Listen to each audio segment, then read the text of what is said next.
Realiza. Ya, buenas tardes. Entonces damos comienzo al examen de grado del estudiante Rodrigo Cifuentes para obtener el grado de Magister en Geofísica.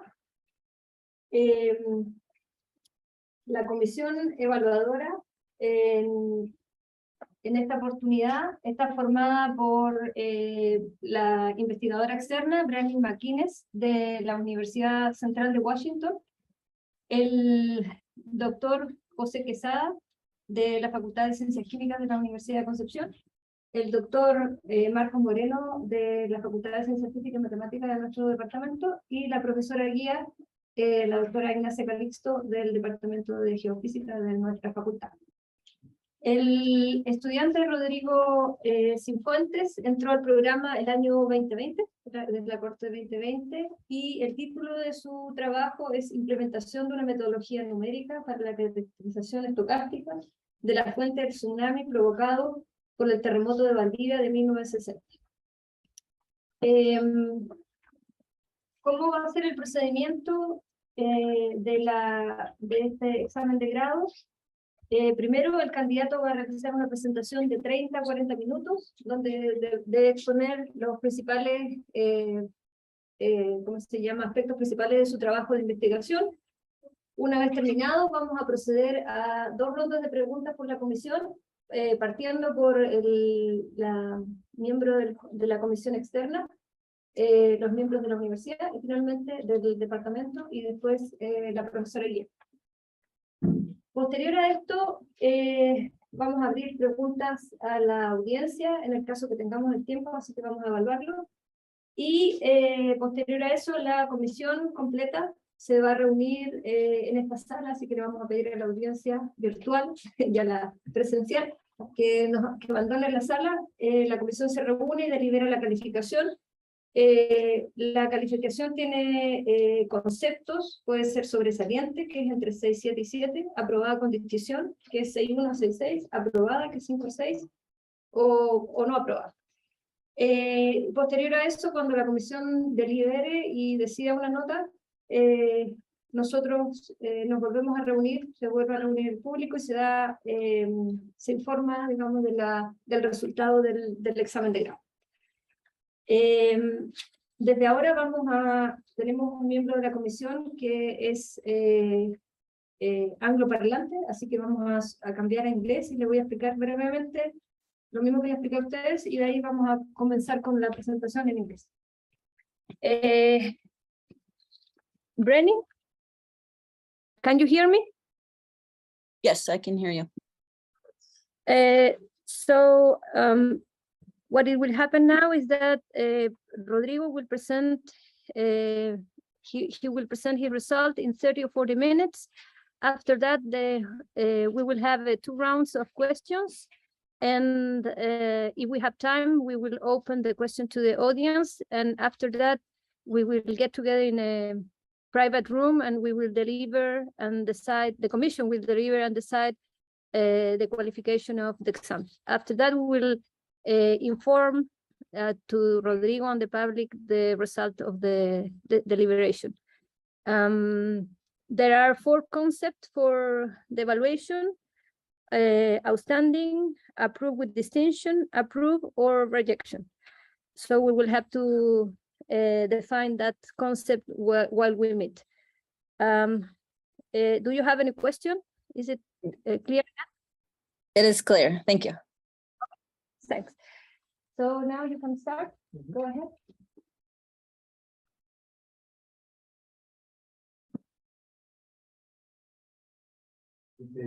Buenas tardes a todos. Gracias por estar acá presentes. Lamentablemente esta es la última parte que me van a escuchar hablar en español por los siguientes media hora, 40 minutos. So now I'm going to switch to English.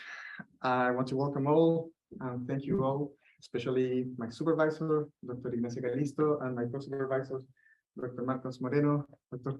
Texada, and Dr. Brandy McInnes.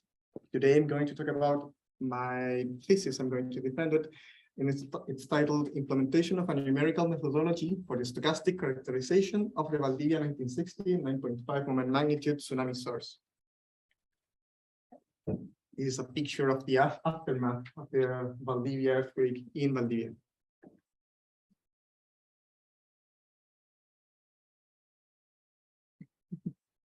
Some technical issues, as always. This is a picture of some the meanders of a river near Ofki Peninsula, Ofki Isthmus. I'm going to talk about that a little bit later on. So this presentation may be divided into three main sections. The first one is an introduction and motivations. Then we're going to talk about the methodology that we developed and the results, and then a discussion and conclusion. And here we have a photo of the aftermath of the earthquake, the 1960 earthquake in Puerto Montt.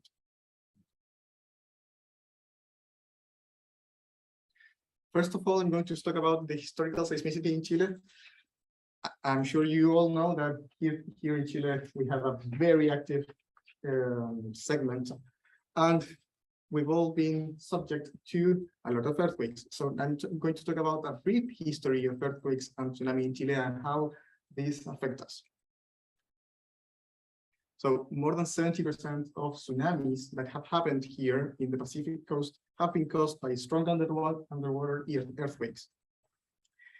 In Chile, we have record of Chilean earthquakes starting from the 13th century by way of Japanese records. So these records are indirect.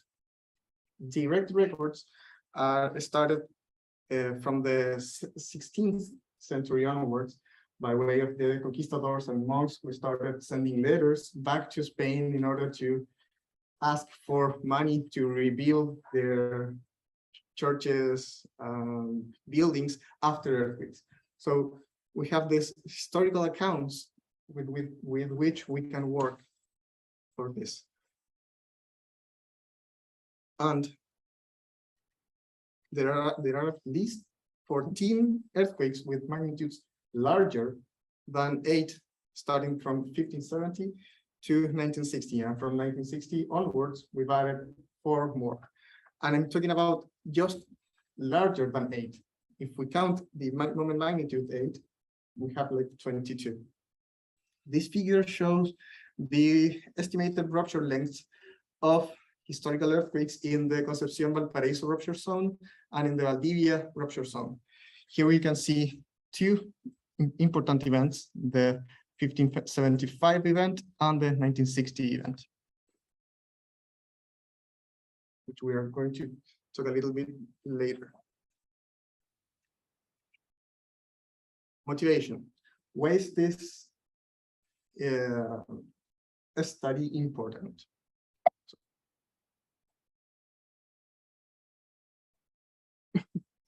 Another technical issue, I'm sorry.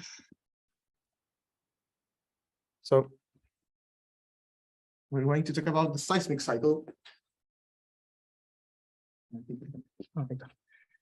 One of the main aims of this study is to characterize rupture patterns in the seismic cycle.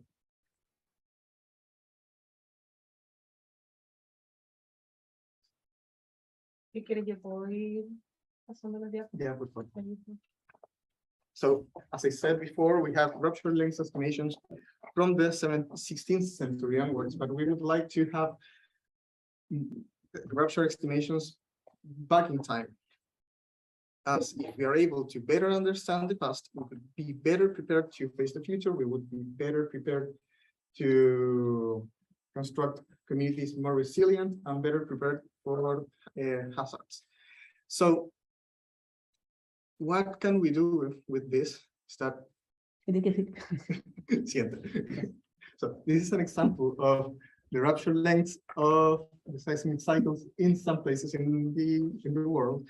You have in Nancay, Colombia, Ecuador, Sumatra, Andaman, and here we have the cycle in the Valdivia rupture zone with the 1575 earthquake, a huge earthquake, then 2 little earthquakes, and another one that's huge, the 1960s. So if we can characterize this, the dynamic of the rupture of these earthquakes, we could give prior information in order to improve our seismic hazard assessment studies.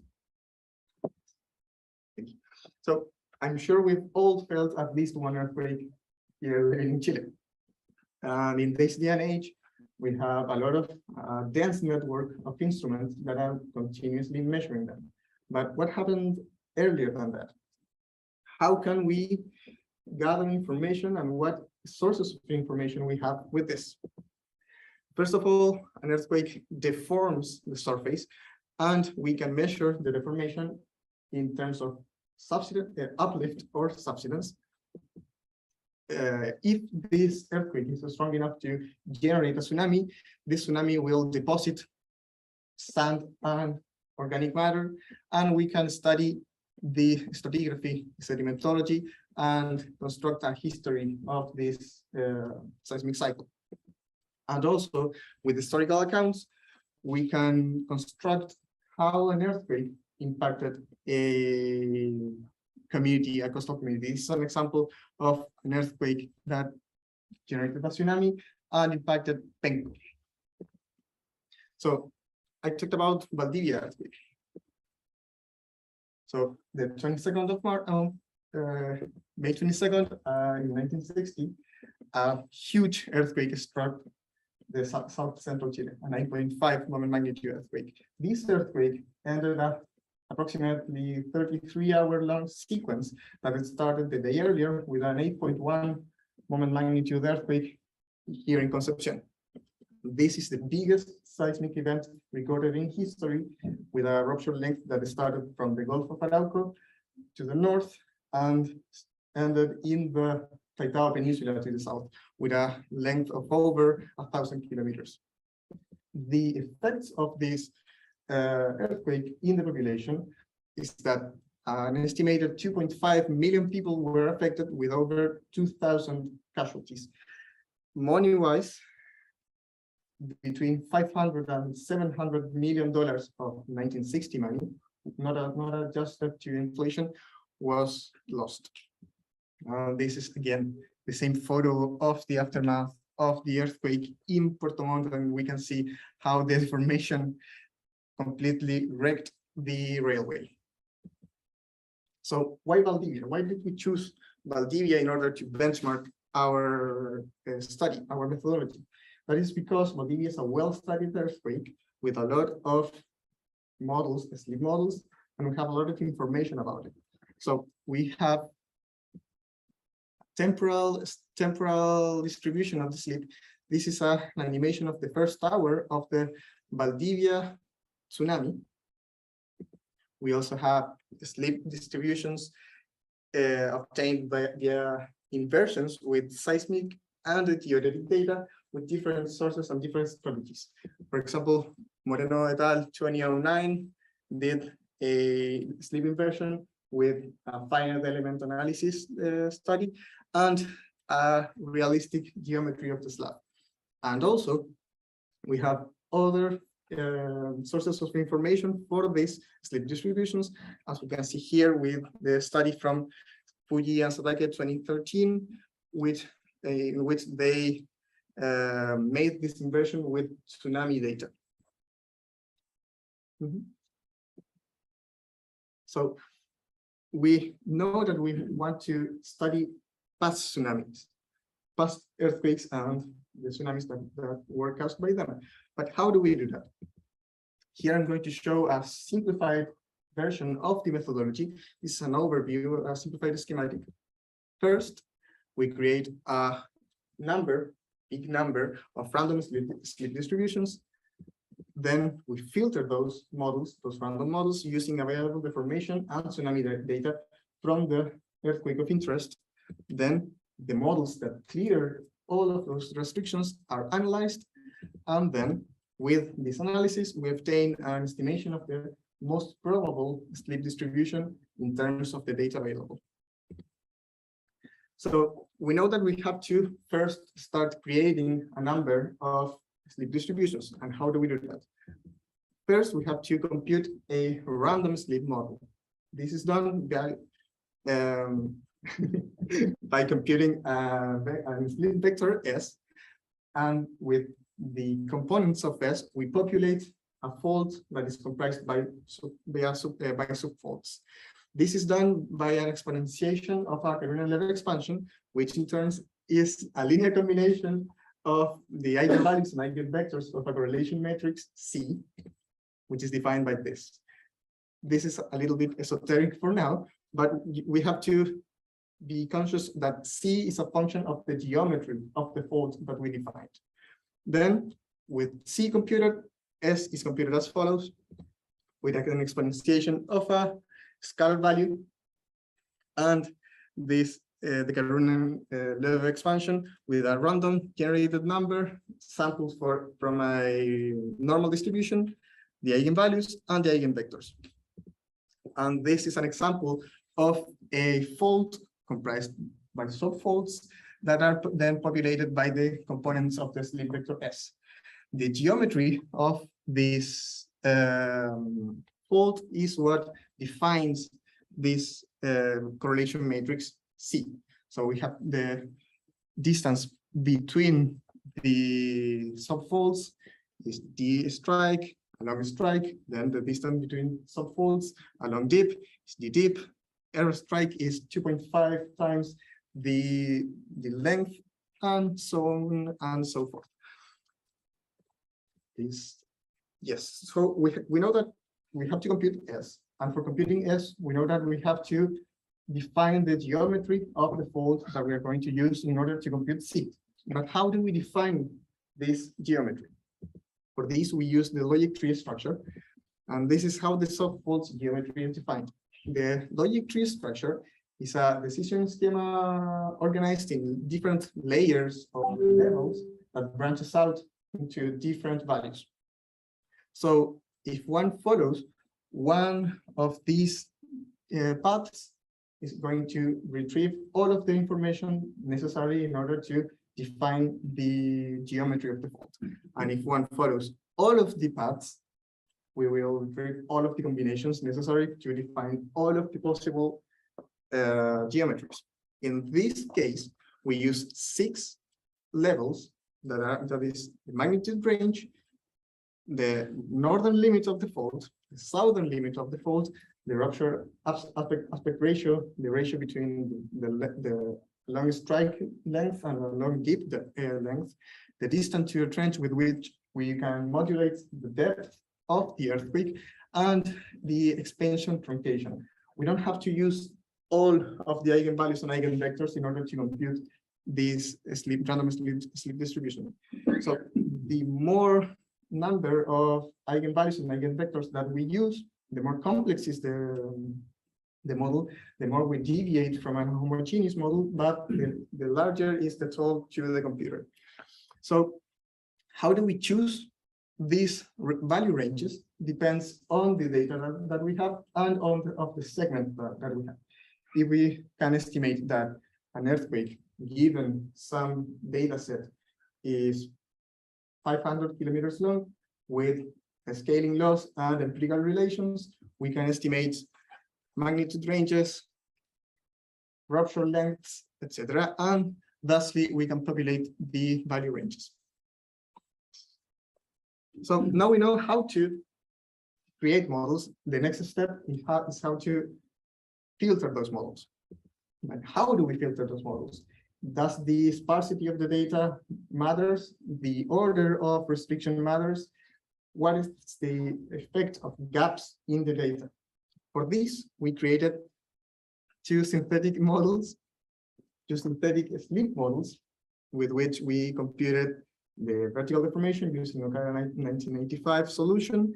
And with that solution, we modeled tsunami. From the deformation, we sampled 120 deformation points shown in downward and in blue downward triangles for the subsidence, and in red upwards triangles for uplift. The tsunami was sampled via the maximum value of a virtual type gauge that was used in the modeling. For the first synthetic model, we have 19 tsunami data points, and from the second one, we have 22. So now we have these maps of data, but we don't know, at least I didn't know because I didn't create these models. which is the original model. So we use these synthetic models in order to assess the capabilities and limitations of our methodology. For this, we start creating experiments. With bootstrapping, we sample the data and assess the effect of data sparsity in solutions. We used only a section of the data, for example, just the northernmost part of the data, the central part of the data, in order to assess the effect of gaps in the data.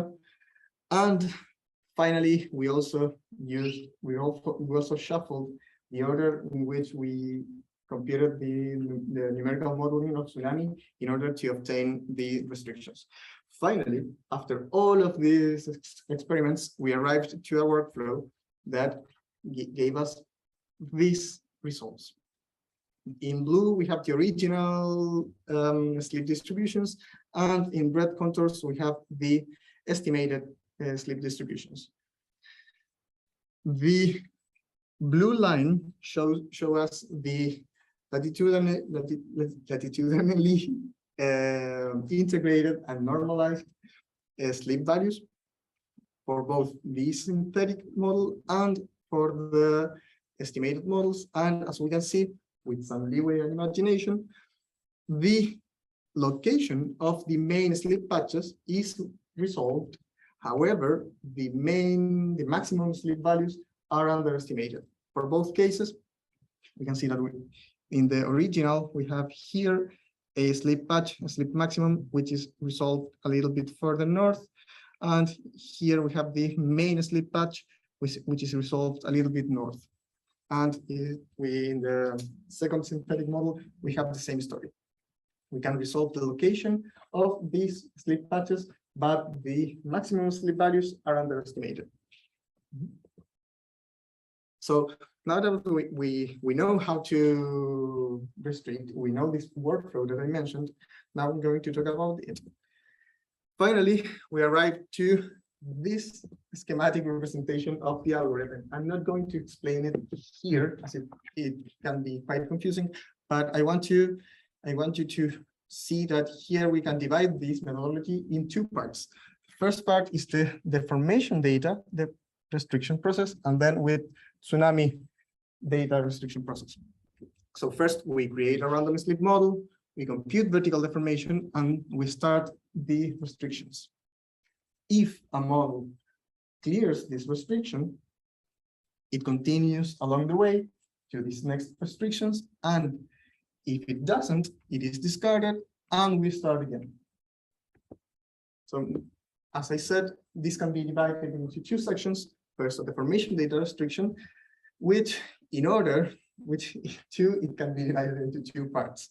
First, we have to make a little bit of pre-processing to the data. We have to divide the segment into bands, and the experiments show that 5 bands is the optimal. Then we compute the percentage of data in each band, knowing the density of data in each one of these bands, and then we compute a magnitude profile of the deformation data, an absolute magnitude profile of the deformation. Then, when we have this pre-processing, we can start the restriction.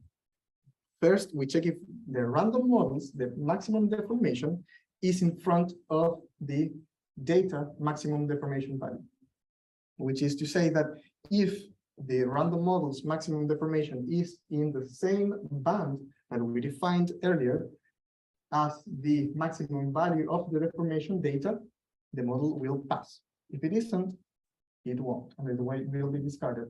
The code allows for a threshold and tolerances, so we can set that in order to give a little more leeway, so as if it doesn't mean that if it isn't in the same band or in a contiguous band, it won't pass. And then with this, we can check if deformation data points match with the random model. So point to point of the 120 points for the synthetic models, for example, we compare them with the with the matching in the deformation points in the random model, And if the values of the random deformation in the random models are within a certain range defined by a threshold, it passes. And if a number of these 120 data points passes, and this number is larger than a threshold that we defined earlier, the whole model will pass to the next deformation process. This is an example of the Valdivia dataset that we have. I'm going to delve a little bit deeper on it in further slides. So as you can see, we have divided into 5 bands, computed the density of models, computed the magnitude profiles, and so on. Then we have the tsunami data restrictions. And before that, we have to create a little bit of another preprocessing of the data. First, we have to penalize models according to the density of the data in each band. If we have a band with little to no information, that band won't have the enough resolution power to discard models that have large slip features in that band. So we can arrive to an estimation with artifacts. So we have to penalize models that have large slip features in zones without large deformation values. Once we do that, we define an order of tsunami modeling. We start modeling tsunami with areas where we have more data. And if we have 2 areas with the same amount of data, we favor the one with a higher magnitude of data. When we have defined the order of tsunami model, we model tsunami. We define virtual type gauges in each one of the points where we have tsunami data, and then we compare the maximum value of this tsunami type of this type gauge time series with the data. If it is within a certain value of tolerance, it passes. And then we continue with the next area of the tsunami modeling. And this is an example of the data that we have for the Valdivia earthquake. As you can see, near Corral, we have the higher density of wave height information and the higher magnitudes of tsunami wave height. So we start with that part for the restriction process. And now that we know how to create, how to restrict, we have to analyze the models. And also, the analysis can be further divided into 2 parts. First, a frequentist analysis, in which we select the most repeated branches that created the models that cleared the restrictions. And with the most frequent branch, we can estimate the most probable moment magnitude, rupture length. This is the most probable northern limits and southern limits, and the aspect ratio. And then we can compute the estimation via 2 ways. First, we can compute a 2D mode, and we can compute also a fault-wise maximization of a probability density function. And experiments show that the maximization of the PDF adjusts better to the data. And this is a schematic representation of the analysis process. We have first the analysis of the logic tree branches. This is the frequentist analysis that I talked about, where we estimate the moment magnitude, rupture length, and aspect ratio. With that, we can define the geometry, the final geometry of the estimated slip distribution. And then we have to populate with the slip values this geometry that we defined, but via a maximization of a PDF or via an analysis of central tendency measures, namely we compute in a 2D mode. And finally, we arrive to a source model. This is an example of a source model estimated for the Valdivia earthquake using only categorical deformation data. This is if one zone subsided or it was uplifted after the earthquake, and no amount of uplift or subsidence. And we arrived to an acceptable solution with the slip patches located in the right places, at least. So I've talked about a lot of steps, but how these steps correlates with the evolution of the estimation? First, we create a lot of models and we create the 2D mode, and as those models are random, the mode is quite homogeneous. First, then we restrict using checking the coincidences of maximum values, and we obtain this. Then we check point-to-point matches of deformation data points to the deformation of the random models, and then we compute the same thing. We check the maximum values of type gauges are within a certain threshold with the tsunami wave heights, and we arrive to an estimation of the most probable sleep distribution. This is just an example of one of the bootstrap experiments that were done. So now I'm going to show the results. As I said before, Valdivia was chosen because we have a lot of models to compare our results with. It could be compared with we could have used, for example, the 2010 Maui earthquake, because it also has a lot of sleep models to compare with. So it isn't as important the choice of the Valdivia 1960. It could have been another earthquake as a benchmark. And we applied the methodology that I explained earlier to the data.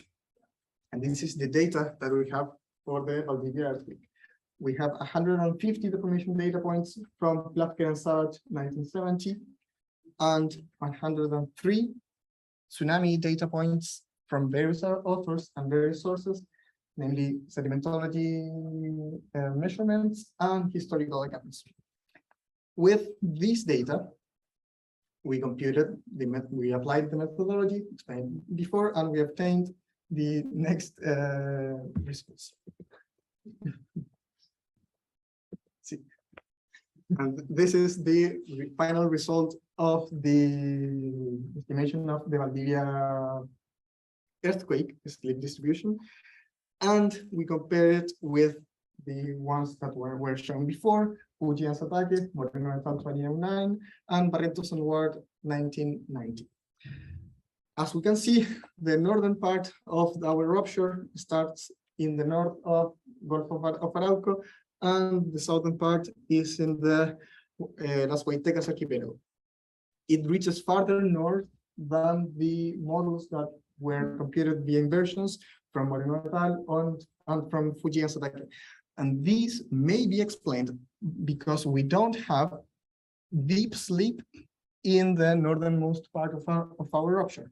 Thus, the methodology may have compensated for this, reaching farther north its the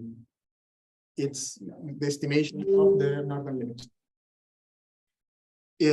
We can resolve a main slip patch in between 38 and 40 degrees latitude south, in line with the ones that Moreno et al., Barrientos and Ward, and Fuji and Satake found, and south, but as I stated before, the maximum slip value is a little bit underestimated, reaching only 35 meters. South of this slip patch, we have a homogeneous, more or less, distribution of slip with values of around 10 meters, which are higher than the ones obtained by Barrientos and Ward and Moreno et al., but in line with the results of Fuji and Satake. The secondary slip patch that is located, that was retrieved by Moreno et al. And Barrientos and Ward is not as prominent in our model. As you can see here, we can resolve the main slip patch, but we cannot resolve as well the secondary patch. I'm sorry. And this is to say that the moment magnitude estimated by our model was 9.5. So we can estimate the location of the main slip features, the moment magnitude correctly, and the more or less the slip maximum values, knowing that they are a little bit underestimated. So now a discussion. First of all, the data that we have to estimate the models is crucial. The more data we have, the more power we have to resolve the slip distribution. So evenly distributed data results in models with more concentrated slip patches and larger deviations from homogeneous models. The farther we deviate from homogeneous models, the less we underestimate the maximum slip values and vice versa.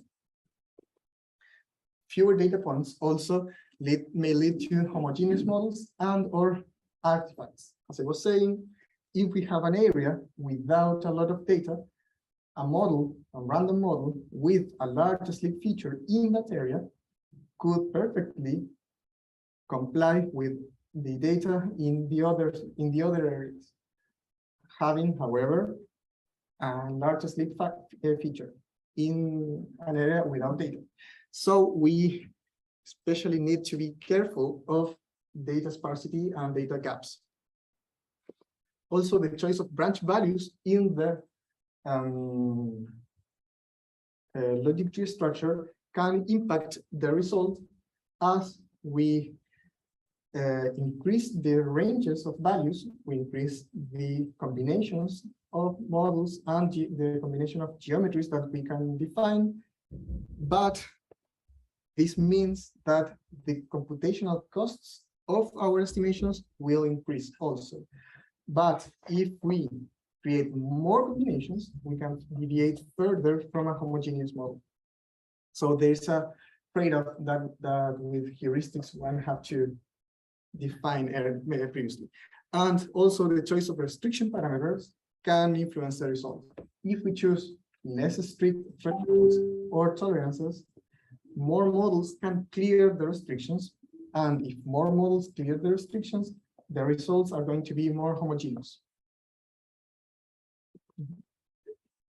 And the other thing that one has to be very wary is that non-seismic sources of tsunami or non-seismic sources of extra wave heights can skew our results. If one earthquake produced a landslide, which in turn produced a tsunami, this extra wave height with a non-seismic source the model will try to explain it with a seismic source. So if we have a landslide, we can have an artifact of high slip in that area that explain this extra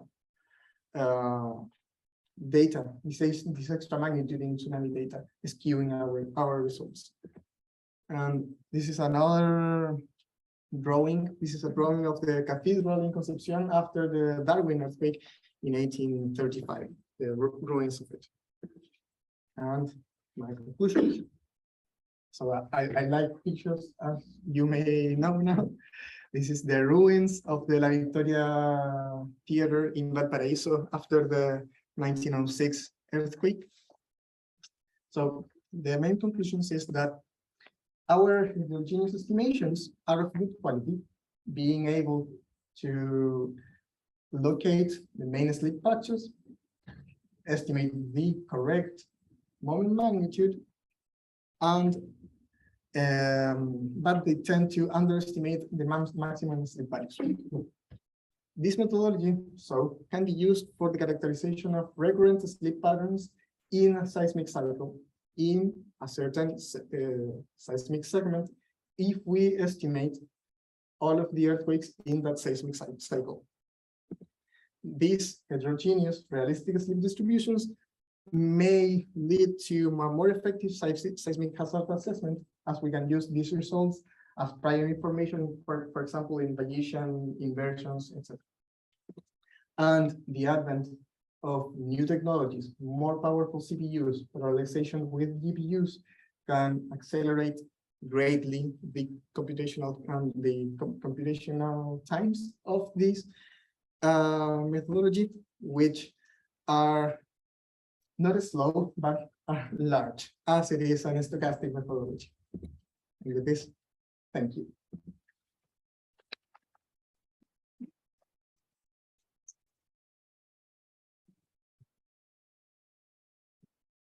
Okay, so now we will start with a round of questions.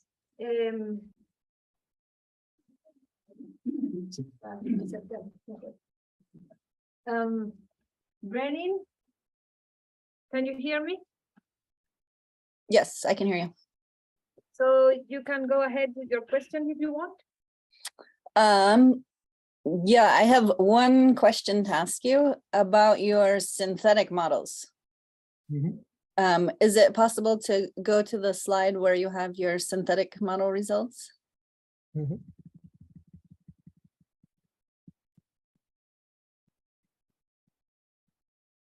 Me pasé.